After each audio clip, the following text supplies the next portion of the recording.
Today's video I'm going to be talking about the one piece of camera gear that I can't live without, and it's probably the most important thing you can have in your bag aside from your camera, and that's your tripod. I take it with me everywhere, and no matter what kind of shoot it is or what I'm doing, I always pull my tripod out, day or night. So in this video I'm going to talk about what I think is probably the best tripod brand out there, and tripod that Eric and I both use and we've been using for years, that you may not have heard of, so stick around.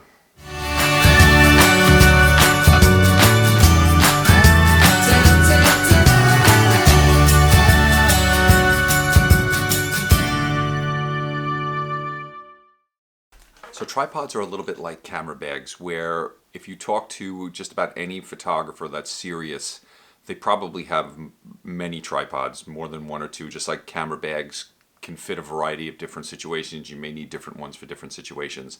So when I started getting seriously into photography, I thought I'd get a big, heavy, sturdy tripod, and I went out and bought them on Frodo.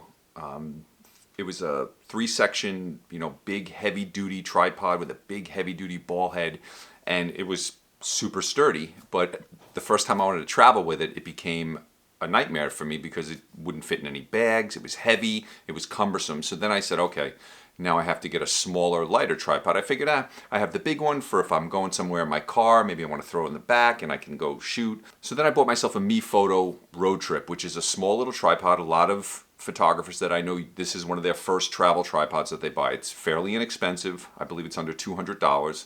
It's a decent little tripod. It's, it's not the tallest tripod. It's not the sturdiest tripod, but it gets the job done. And I used it for quite a few years. I was frustrated. I wanted something different. I wanted something taller. I wanted something that was lighter and sturdier, but could still fit into my bag and was packable. We live here in New York, Eric and I both, and we would go into the Photo Plus Expo in New York City, which is a huge expo. All of the manufacturers, all of the camera makers, support, everything that has to do with photography is at this trade show. And I was walking around and I literally opened and closed every single tripod there. I spent hours going through all the tripods, seeing which ones felt the best. And one of the first booths I stumbled upon was a little small booth, and they had just a little table with a few tripods and some ball heads. It wasn't a big setup.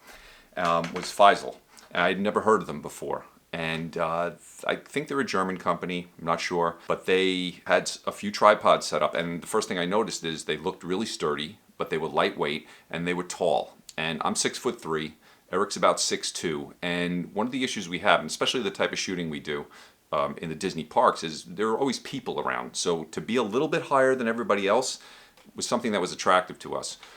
So we were messing around with these tripods, and I really, really liked the way this one just felt. When you pick something up and it just feels right, that's the way I felt about this. So we continued walking around the trade show, and I opened up tripods from Really Right Stuff or Three-Legged Thing, and I opened up, played with Gitzo tripods and Manfrotto, and literally we went through Vanguard, all of them. We went every single tripod, and I just kept saying to Eric, I'm like, that Feisol just felt so good. So we ended up going back over there and I bought it. And this is the tripod here. So this is what it looks like folded up. Now, I'm not sponsored, neither is Eric. This is just us trying to help maybe a young photographer or somebody who's going to buy their first tripod.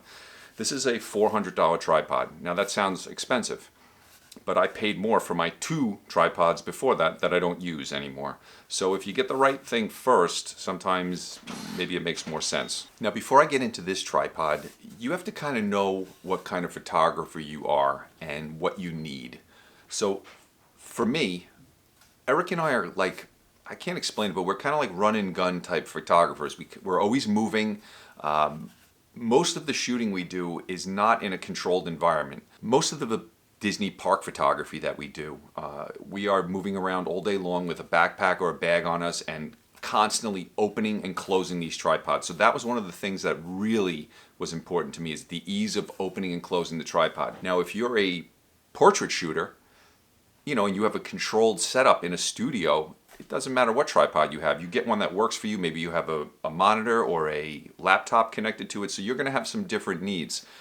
But for a hobbyist photographer who is doing a little bit of everything, which is what I think most of us start out as until you kind of find your way, a tripod like this will be great because it's it's light. It's not super like, super lightweight. It's still got some heft to it where it's sturdy, but it's not going to weigh you down like a steel tripod would. It has legs with 3 sections in them. So some tripods have 4. Usually the more sections there are on the legs, the more compact it can be when it stows. It has these little clips that when you set it up, you can adjust the angle of the way the tripod sits.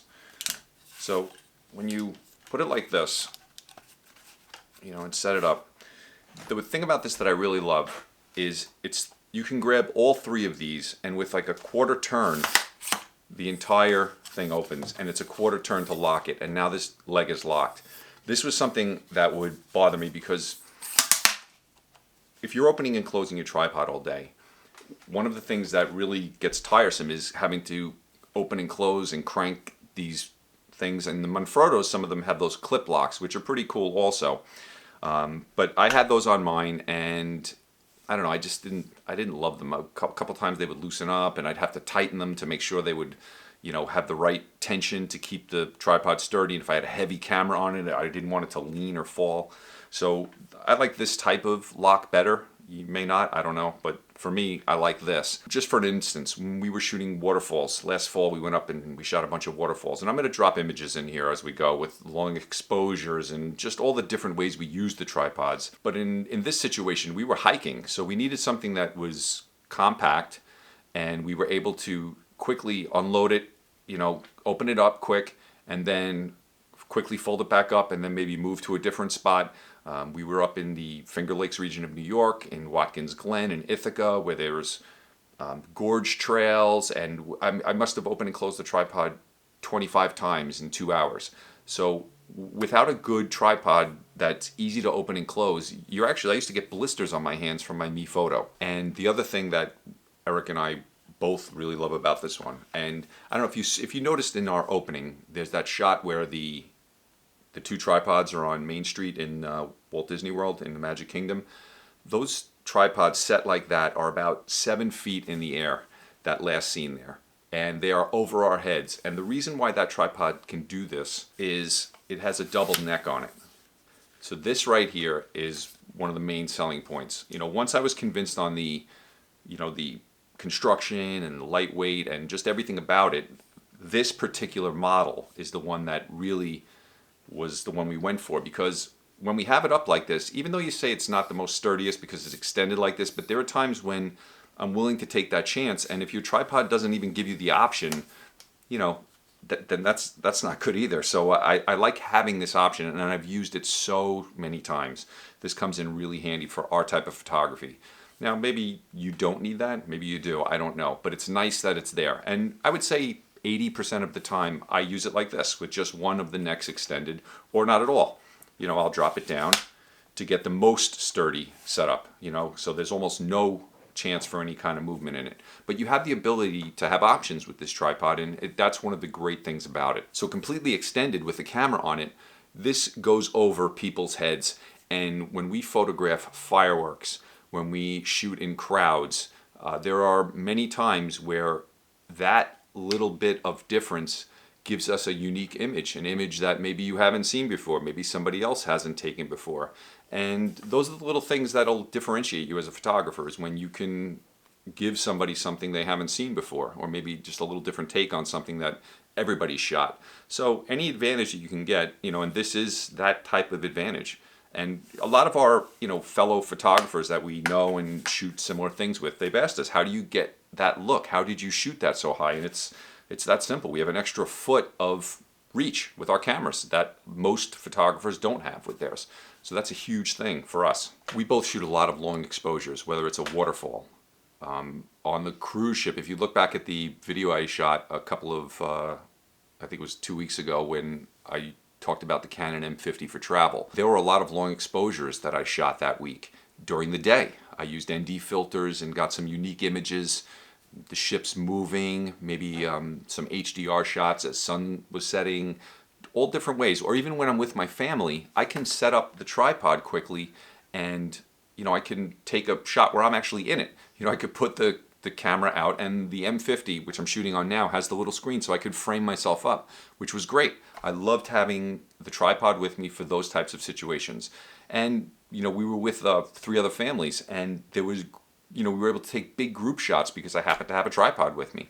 So it's come in handy in many situations. The Disney park photography that Eric and I do, these tripods are out all day long. That's all we do, is long exposures and night, movement and motion. And again, this is another way to differentiate yourself, to create a look or a style, or create images that maybe people haven't seen.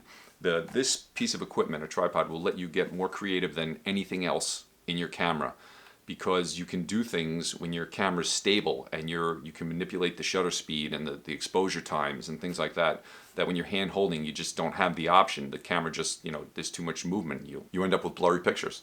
So this actual model is it's the CT-3441S. They make one that's almost identical to it that doesn't have the double neck. So if you go to look for it, make sure it's this one. You have to make sure it has the double neck on it. I'll put a link in the bottom so you can check it out. But I'm going to show it to you opened up, and I'm going to show you what it looks like with a camera on it. So I'm just going to open up one of the legs so that it's about camera height. So I also use at the beginning I wasn't using a Feisol ball head, but I quickly realized that I needed something stronger. When I have, this is a good sized camera, and when I put it into here, I want this to lock down.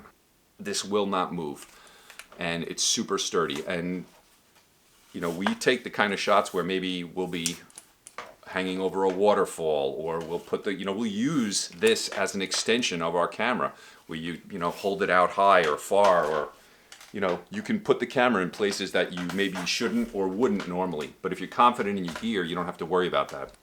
I want to talk about using this with a bigger lens, because what happens sometimes with the smaller tripods is you go to use a 70-200 on it, or even something bigger. Eric shoots with his 300mm lens, which is tremendous. Longer lens has a tripod collar on it. Make sure you use it, because it really stabilizes your images, and you can shoot some really long daytime long exposures with super long exposure times, because your camera stays still. When you mount your camera here and this, it's not as steady as if this is the mounting point.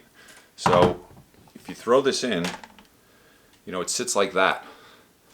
Now this is a completely stable setup. When I throw the camera on it, this is a really nice solid setup. So I'm very comfortable using this in any situation. It's a real solid way to shoot.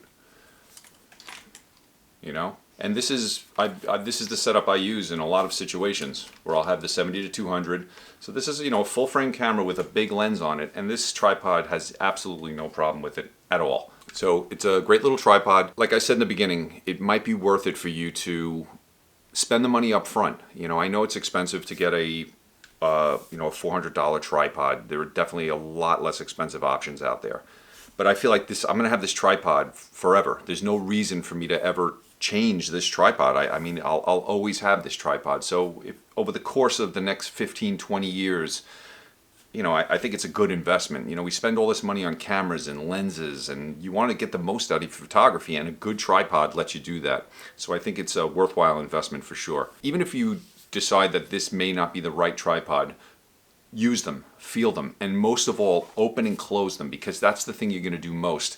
And it really makes a difference if it's quick and easy to use. If your tripod is something that you don't mind using, you will use it a lot more than if it's going to be a cumbersome pain in the neck to take out, and to open and close it's a pain in the neck. You're not going to use it. It'll just sit in your bag, or you'll leave it at home because you're like, I always have this with me. It's easy to use. It's a pleasure to use.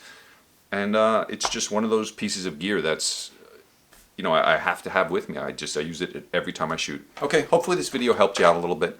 If you have any questions, leave them in the comments. If you guys have a tripod that you really love, I'd love to hear about it. Like I said, I did try them all. And there are some really nice ones also that, I looked at. But, I had to balance everything, the cost as well as what I was getting for that money. And this just hit that sweet spot for me. So, that's it. Please subscribe to the channel if you like these types of videos. Click the little notification bell. And we will see you in the next one. Thanks.